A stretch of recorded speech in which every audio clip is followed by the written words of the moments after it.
네. 저는 오늘 이 시간 십자가를 지기 위해 이 말씀으로 은혜를 나누고자 하겠습니다. 우리가 살아가는 이 세상에는 뭐가 있을까? 만남이 있지 않나요? 그럼 사람들하고 만나면서 관계를 이어나가고 있습니다. 그럼 만남은 아름다운 만남만 있을까요? 아니요. 아름다운 만남만 있으면 너무나도 좋습니다.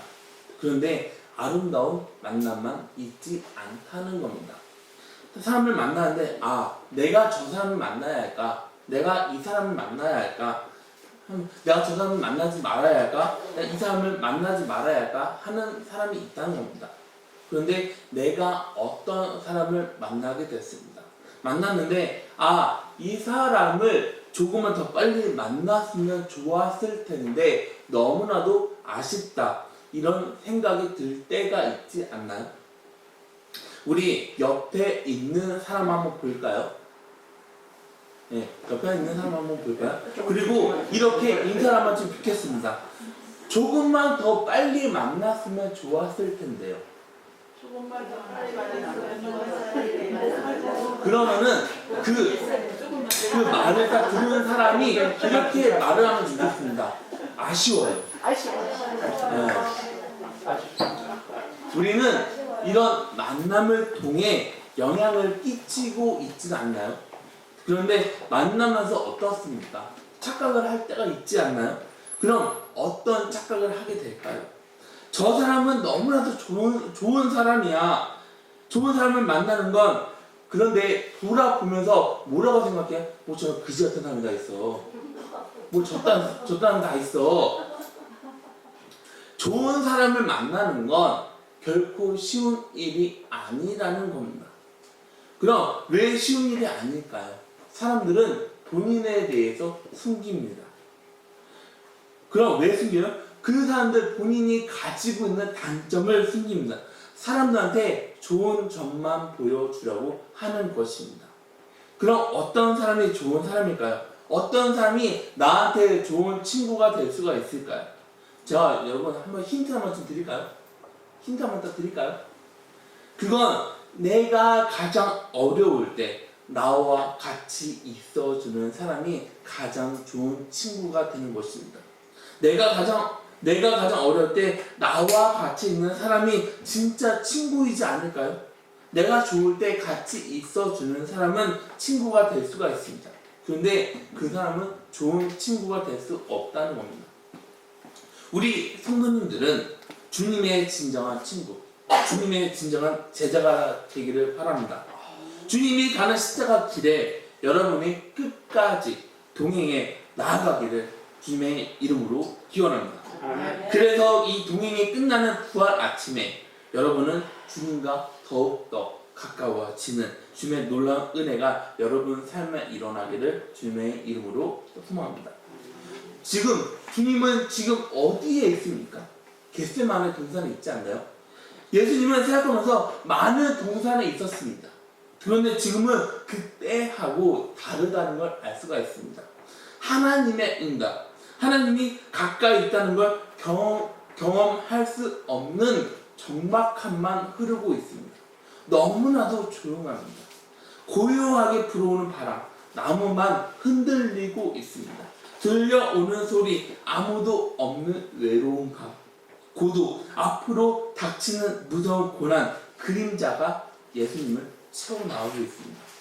여기에서 예수님은 힘든 고난의 시간을 보내야만 합니다. 제자들이 같이 함께하면 얼마나 좋겠습니까? 그런데 이거는 우리 생각이지 않나요? 예수님은 겟세마네 동산에 있을 때 제자들은 뭘 하고 있습니까? 밑에서 잠을 자고 있지 않습니까? 제자들은 가장 가까이에서 주님하고 3년 일하는 시간을 같이 보냅니다. 그런데 그 한 명도 예수님을 이해하지 못합니다. 제자들이 자기를 이해하지 못해서 주님은 서럽지 않았을까요? 주님은 서운하지 않았을까요? 나는 앞으로 이런 일을 겪게 되는데 저놈들은 왜 이렇게 태평한 거야? 왜 이렇게 태연스러운 거야? 그래서 주님은 그런 서운한 감정을 없애려고 더 간절하게 기도하지 않았을까요? 예수님이 마지막으로 어떻게 기도를 합니까? 이 잔을 내게 옮겨달라고 하나님한테 기도하지 않나요? 근데 하나님은 예수님이 하는 기도를 듣고 응답을 하십니까? 아니요. 하나님은 응답하지 않습니다. 하나님은 이때 너무나도 침묵하시면서 조용하십니다.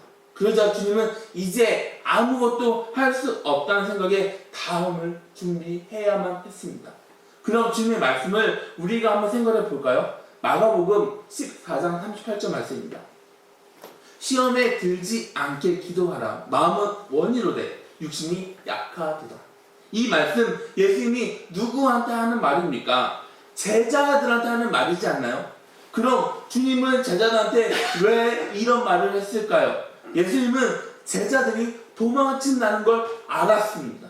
예수님은 이제 더 이상 제자들을 보살필 수 없었습니다.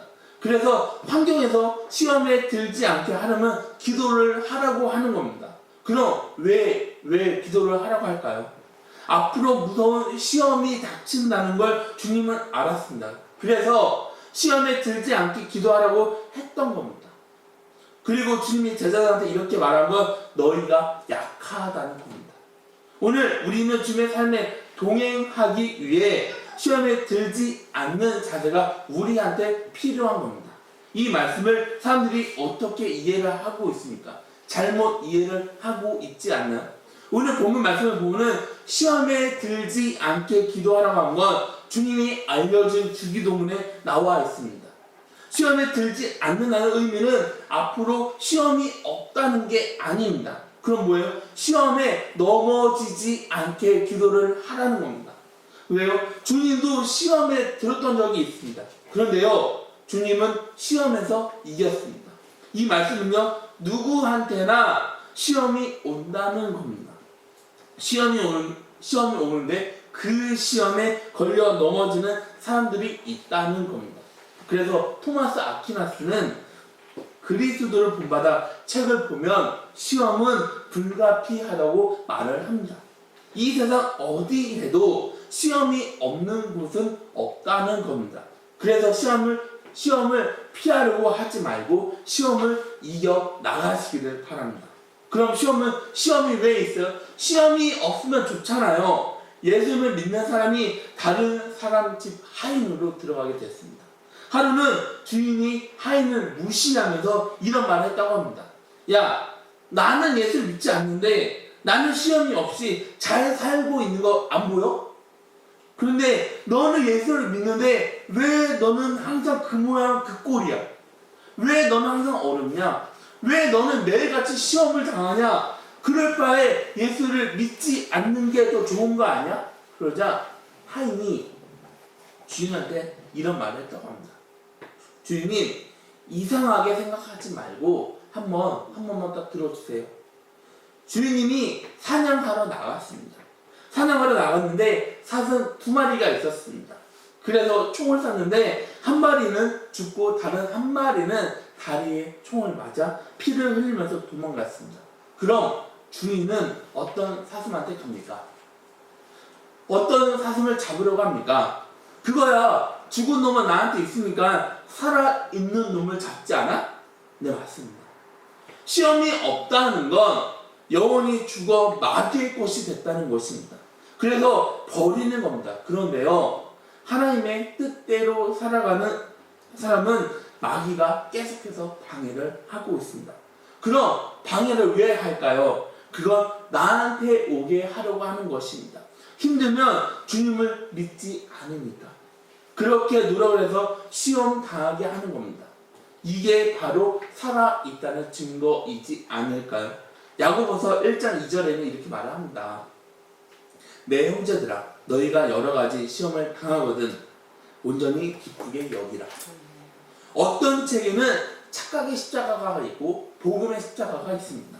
시험에 이런 것들이 있다고 생각합니다. 내가 만든 시험이 있습니다. 그런데요, 십자가는 이런 시험을 말하는 게 아닙니다. 십자가 시험을 이기는 건 바로 기도라고 주님께서 알려주셨습니다. 너희가 시험에 들지 않게 하려고 기도하라는 겁니다. 시험이란 큰 구렁텅이에 빠지지 않게 하려면 기도하라는 겁니다. 사실 시험은 구덩이에 빠져 있을 때 우리가 하나님의 신실하심보다 지금 내 상황에 집중하게 하려고 하는 것이지 않을까요? 그래서 항상 하나님보다 지금 내 상황을 더 크게 만들어서 하나님을 가린다는 겁니다. 지금 시험에 빠진 분들은 내 모습을 다시 한번 돌아보시기 바랍니다. 하나님보다 지금 내 상황이 크게 보이고 있지는 않습니까? 내 상황이 커서 기도할 힘을 잃어버리게 만들고 있지는 않습니까? 이거는 회복하기 힘든 길로 가고 있다는 겁니다. 그래서 시험에 빠지지 않게 기도하라는 건 시험이 나한테 오지 않게 하려고 기도하는 것이 아니라 나한테 시험이 찾아왔을 때 그 시험에 크게 보여 하나님의 신실하심을 가리지 않게 기도하라는 겁니다. 시험에 모든 걸 집중하지 않게 하라고 기도를 하라는 겁니다. 마태복음 26장 46절 말씀입니다. 뭐라고 합니까? 일어나서 함께 가자. 나를 파는 자가 가까이 왔다.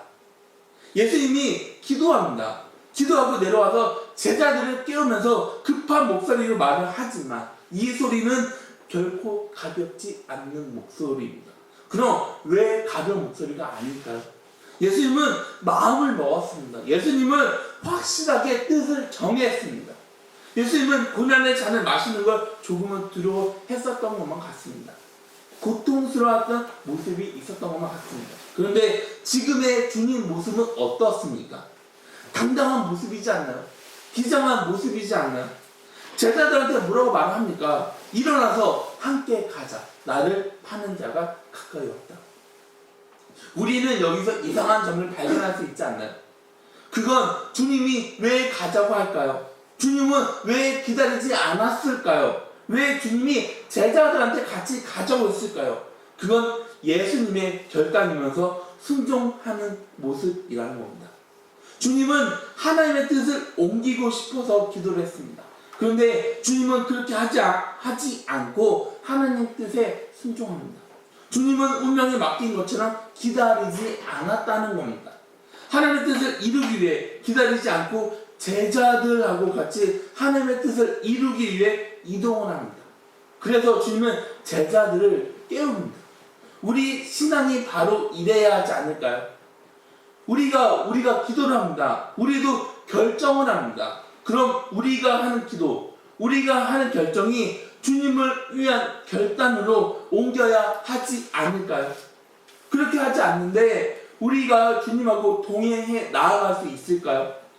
여러분, 결단은요, 지금 하지 않으면 우리한테 시험이 오는 겁니다.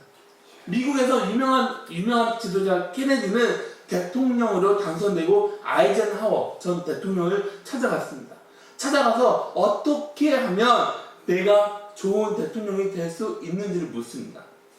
그때 아이젠하워 전 대통령이 케네디한테 이런 말을 했다고 합니다. 당신의 임무는 결단하는 겁니다. 우유부단하거나 우왕좌왕하거나 하는 지도자는 국민들한테 신임을 받지 못합니다. 상황을 명확하게 판단하고 빨리 결단해서 행동으로 옮기는 지도자를 국민이 원합니다. 인생의 기회는 우리가 결단하기까지 기다려주지 않는다는 겁니다. 빨리 결단하는 사람이 기회를 포착해서 다른 사람들보다 앞서 나아가는 지도자가 될 수 있다는 겁니다. 기독교 진리를 받아들일 때 신앙의 결단을 내려서 그리스도와 함께하는 사람은 성공적인 사람이라는 겁니다. 오늘 우리가 살아가는 이 시대는 결단의 사람을 기다리고 있다는 겁니다. 여러분, 우리가 기도를 어떻게 합니까? 하나님 아버지, 이루어주면 하나님이 내 약속을, 내가 하는 기도를 이루어지면 제가 이것도 하겠습니다. 저것도 하겠습니다. 우리는 하나님한테 약속을 하지 않나요? 그런데 하나님이 우리가 드리는 기도를 응답을 해주면은 우리는 어때요? 우리가 약속을 지킵니까?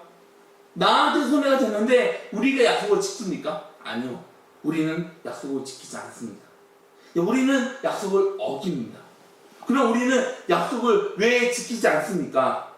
우리한테는 결단이 없다는 겁니다. 주님은 겟세마네 동산에서 하나님의 약속을 이루는 모습을 보여주고 있습니다.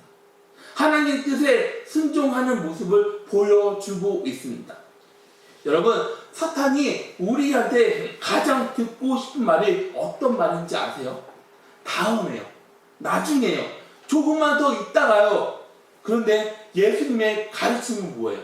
Go and do it. 지금 해. 지금 가. 누가복음 22장 48절 말씀을 보면 유다야 내가 입맞춤으로 인자를 파느냐. 예수께서 입을 맞추려고 가까이 하는지라. 예수께서 이르시되 유다야 내가 입맞춤으로 인자를 파느냐 하시니. 주님은 결단하고 산에서 내려왔습니다. 그런데 산 아래에는 많은 사람들이 올라오고 있었습니다. 그 사람들이 누구예요? 로마 군인들입니다. 대제사장들의 병사들입니다. 예루살렘을 지키고 있는 병사들입니다. 많은 군인들이 해가 뜨기 전에 겟세마네 동산으로 올라오고 있었습니다. 그럼 이 사람들이 왜 올라와요? 낮에는 훈련하기 너무 힘들어서, 체력 훈련하기 힘들어서 밤에 해가 없을 때 올라오는 거예요? 아니요. 아니면은 해가 뜨는 걸 감상하려고 올라오는 거예요? 아니요. 그럼 거기 왜 올라가요? 거기에 누가 있어요? 거기에 있는 익숙한 누가 있어요? 예수님이 거기에 있다는 겁니다. 그런데 잡으러 오는 사람들 가운데 익숙한 누가 있어요? 유다가 있지 않나요? 몇 시간 전에 주님하고 마지막으로 만찬을 나눴던 유다가 거기에 있습니다. 유다는 예수님을 은 30냥을 팔았습니다. 노예를 파는 값을 받고 예수님을 제사장들한테 팔았다는 겁니다. 유다 복음이란 영지주의자들이 쓰는 책을 보면은 유다가 스승을 판 건 예수님의 무능력이라는 글이 거기에 쓰여져 있습니다. 유다는 뛰어난 학문 소유자입니다. 탁월한 재능이 있습니다. 그런데 유다가 예수님하고 함께 한 건 예수님을 통해 본인의 꿈을 이루려고 했습니다. 유다는 내 꿈을 이루기 위해서는 예수님이 너무나도 작다는 겁니다. 내 꿈을 이루기 위해서는 예수님은 너무나도 약하다는 겁니다. 그래서 예수님을 팔았다고 거기에 기록이 되어 있습니다. 주님의 체포는 제자 유다로 이루어졌습니다. 여러분, 배신한 모습이 너무나도 기가 막히지 않나요? 로마 군인들, 제사장, 예루살렘을 지키는 병사들이 산으로 올라왔습니다. 유다가 주님을 발견하고 주님한테 와서 입맞춤을 합니다. 입맞춤했다는 건 제사장 군인들 사이에 주님을 잡기 위한 신호, 사인입니다. 약속입니다. 원래 입맞춤은 유대인들의 인사입니다. 그래서 신약 성경을 보면 너희는 서로 거룩한 입맞춤으로 서로에게 문안하라 기록되어 있습니다. 입맞춤은 문안의 수단이라는 걸 알 수가 있습니다. 입맞춤은 평강을 원하는 수단입니다. 그런데 유다의 입맞춤은 평안이에요? 아니요, 음모입니다. 그럼 여기서 입맞춤은 뭐예요? 사람을 지적합니다. 입맞춤 하면서 예수님을 잡으려고 합니다. 여러분, 한번 생각을 해보세요. 여러분이 거기에 있습니다. 그런데 나를 파는 사람이 가까이 왔습니다. 나를 파는 사람이 내 얼굴에 입술을 댄다면 우리 기분은 어떻습니까? 뭐 이런 정신 나간 놈 다 있어 하지 않나요? 이러지 않을까요? 유다는 다른 방법으로도 예수님을 넘길 수 있었습니다. 예를 들면 유다는 나무 사이에 숨어서 다른 사람한테 저 사람이 예수입니다. 저 사람을 잡으면 모든 것이 끝입니다.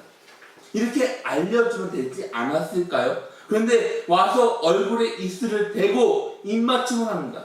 우리가 그런 상황이라면 우리는 어떻게 합니까? 우리는 소금을 뿌리지 않나요? 아니면은 뜨거운 물로 그냥 물싸대기를 때리지 않나요? 아니면 그것도 없다 하면은 거기에 돌을 집어서 그 사람한테 던지지 않나요? 그게 아니라면 이런 모습이 정말 정상이지 않나요? 대권 양보를 하는 것보다 우리가 그 사람한테 저주하는 게 우리 모습이지 않나요? 우리는 분해서 견딜 수가 없습니다. 우리는 분해서 정말 살아갈 수가 없습니다. 그래서 우리나라 속담 중에 이런 말이 있습니다. 눈에는 눈, 이에는 이. 성경에도 있어. 그런데요, 주님은 어떻습니까? 말하지 않다가 예수님이 유다한테 말을 합니다. 유다야, 내가 입맞춤으로 인자를 파느냐? 학자들은 이렇게 말을 합니다. 유다가 정신병에 걸려 자살한 이유는 예수님이 한 말로 인해서 자살했다고 합니다. 예수님의 고난 영화를 보면은 예수님의 음성으로 괴로워하는 유다가 자살하는 장면에 예수님의 어떤 음성이 들려요? 예수님의 음성으로 괴로워하는 유다 장면이 등장하지 않나요? 그럼 유다만 예수님을 배신할까요? 아니요. 주님이 잡혔습니다. 잡히자 제자들은 어떻습니까? 마태복음 26장 56절 말씀입니다. 그러나 이렇게 된 것은 다 선지자들의 글을 이루려 함이니라 하시더라. 이에 제자들이 다 예수를 버리고 도망하니라. 제자들이 주님을 버립니다. 제자들이 주님을 배신합니다. 제자들이 주님을 버리고 도망칩니다. 주님은 혼자 겟세마네 동산에 남았습니다. 이 세상 끝까지 함께 하겠다고 했던 베드로, 주님한테 가장 많은 사랑을 받았던 요한, 주님의 좌우를 끝까지 책임지겠다고 했던 야고보, 주님을 배신하고 도망쳤습니다. 여러분, 우리 마음을 가장 아프게 하는 건 뭘까요? 배신이지 않나요? 내가 가장 믿었던 사람이 나를 배신합니다. 내가 어려운 일을 당할 때 배신당하는 건 참을 수가 없습니다. 주님은 그런 고통을 당하셨습니다. 그런데요, 우리는 예수님의 제자들을 욕을 할 수가 없습니다. 왜요? 우리도 주님을 배신하지 않나요? 우리도 주님을 사랑한다고 말을 합니다. 우리도 주님한테 입맞춤을 합니다. 그런데요, 다른 한편으로는 보면 어떻습니까? 주님을 배신하지 않나요? 주님을 외면하는 비겁함이 우리한테 있지 않나요? 우리가 주님 곁에 있어야 하는데 우리는 그렇게 하지 못한다는 겁니다. 십자가를 지면서 주님과 함께 해야만 합니다. 그렇게 해야 하는데 내 모습은 어떻습니까? 망설이고 있지 않나요? 그럼 왜 망설입니까? 내 상황이 어렵습니다. 내 상황이 너무나도 힘이 듭니다. 그럴 때 주님의 사람이라고 말할 용기가 나한테는 없지 않나요? 우리는 주님을 배신할 때가 많습니다. 그러면서 우리는 뭐라고 말을 합니까? 어쩔 수 없는 상황이라고 말을 합니다. 우리는 부끄러워하지 않습니다. 여전히 주님한테 배신의 입맞춤을 하고 있지 않나요? 하나님을 사랑한다고 입술을 내밀고 있진 않나요? 내 모습을 바꾸려고 하지 않습니다. 여전히 환경 탓이라고만 변명을 합니다. 여전히 사람 탓이라고 변명만 하고 있습니다. 우리는 주님을 부인할 때가 이렇게 많이 있다는 겁니다. 그럼 우리한테 주님이 뭐라고 말합니까? 내가 입맞춤으로 인자를 파느냐? 이렇게 말을 합니다. 말씀을 정리합니다. 예수님을 죽이려고 했던 제사장들은 예수님을 잡을 수 없었습니다. 그래서 그들에게는 누군가가 필요했습니다. 그들에게는 예수님을 넘겨줄 사람이 필요했습니다. 예수님하고 가장 가까운 사람이 필요했습니다. 예수님을 배신할 누군가, 사람이 필요했다는 것입니다. 그럼 이런 끔찍한 일은 어디에서 생깁니까? 다른 곳에서 생겨요? 아니요. 이런 끔찍한 일은 다른 곳에서 생기는 게 아니라 내 안에서 생깁니다. 여러분, 내 안에서 생긴다. 우리 이렇게 한번 할까요? 내 안에서 생긴다. 내 안에서 생긴다. 내 안에서 생긴다. 내 안에서 생긴다. 골고다로 가는 예수님의 길은 제자들의 배신으로 시작이 되었습니다. 어떤 제자는요, 겟세마네에서 잠을 자고 있습니다. 어떤 제자는 예수님을 배신합니다. 그러다 제자들은 주님을 버리고 도망칩니다. 예수님은 제자들의 배신으로 체포당했습니다. 예수님은 제자들의 배신으로 버림받았습니다. 제자들은 예수님하고 같이 짐을 지는 걸 원하지 않았다는 것입니다. 그래서 본인들을 붙잡고 있는 예수님의 손을 뿌리쳐 버립니다. 다른 사람들이 그들을 갖도록 하라. 죄인들의 손이 원하는 것을 예수한테 하라. 적들한테 붙잡히게 하라. 그들이 예수를 조롱하고 때리도록 내버려둬라. 아무도 주님 편에 서지 않습니다. 예수님의 제자들이 예수님을 넘겼습니다. 이렇게 주님의 주위에는 아무도 없습니다.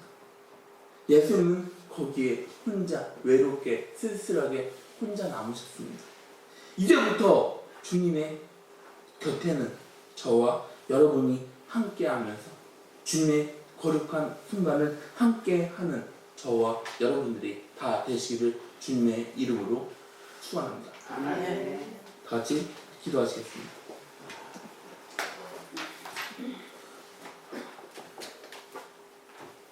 사랑 많으신 주님, 우리는 살아오면서 주님을 배신할 때가 너무 많이 있습니다.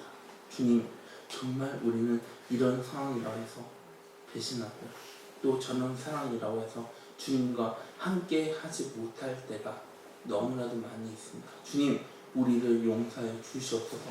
주님은 정말 우리를 끝까지 붙잡고 계십니다. 우리는 그 손이 내 생각으로 싫다고 느낄 때가 너무나도 많이 있어. 우리는 주님의 손을 외면할 때가 있습니다. 주님, 정말 저희를 용서하여 주시옵소서. 언제나 우리와 함께 하시는 주님, 정말 우리를 위해 모든 것을 다 짊어지셨던 주님, 정말 날마다 우리가 오직 주님만 바라보면서 살아갈 수 있는 우리 귀한 성도님들이 되어질 수 있도록 하나님 아버지 주님께서 인도하여 주시옵소서. 예수님의 이름으로 기도드렸습니다. 아멘. 다 같이 함께 일어나서 찬송가 300